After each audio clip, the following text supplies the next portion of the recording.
Welcome back. Left-wing lunatics running wild across the country. Secret Service tackled Thomas DeMassimino after he rushed the stage at a Trump event.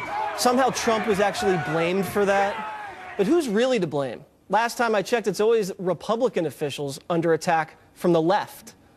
You're nothing but a disgusting You will not that, right? You will. Go to the media. There's blood all over you. I can You smell your scumbag.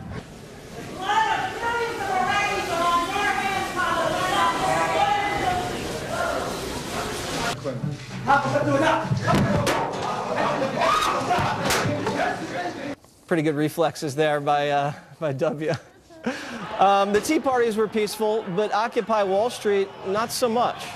And the liberal media and Democratic politicians really lit the fuse in Ferguson before it had all the facts. Republicans can't even use certain words, but the liberal mob does whatever it wants. That's righteous anger seeking social justice, right? Sure. And then there's the Reverend Al Sharpton, the peacemaker. I have no words for him. Let him speak for himself. In an exclusive clip obtained from political consultant Stephen Marks, the Reverend is speaking at Keene College in New Jersey in 1992, specifically about police misconduct and the community's reaction. All of you news lovers, all the Panther lovers, all the do it or die, all the by any means necessary Negroes in Plainfield, I didn't see them stand up and do nothing.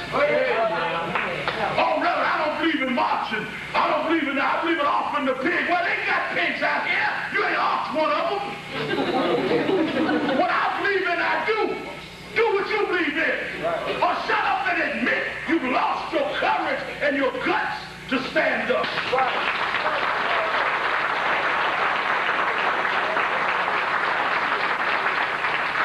I ain't having no march. I believe in fight. Well, fight then. Ain't nobody holding you.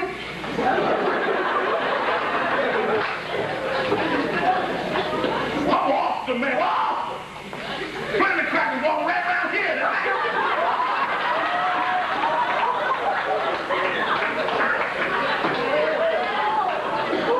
Ain't nobody ever told you I'd knock the gun out your hand. Wow. Joining me now by phone is the man who provided us with that damning footage from 1992, Stephen Marks.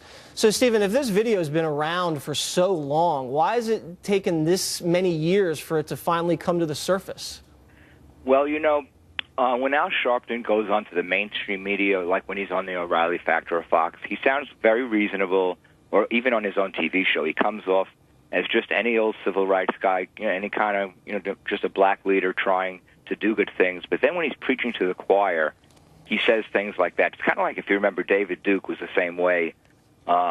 He just would sound like any old conservative when he went into the mainstream media.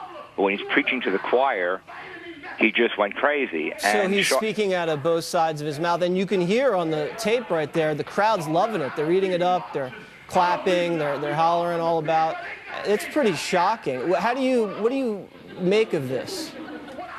Well, back in the 80s and 90s in New York, Sharpton was doing these types of things regularly to divide the races.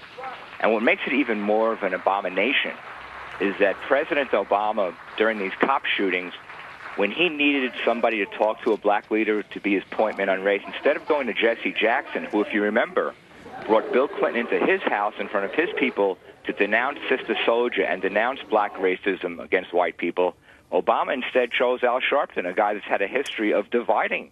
You're exactly right. This guy is now the advisor for racial issues to the White House. Unbelievable. Stephen, very much thank you.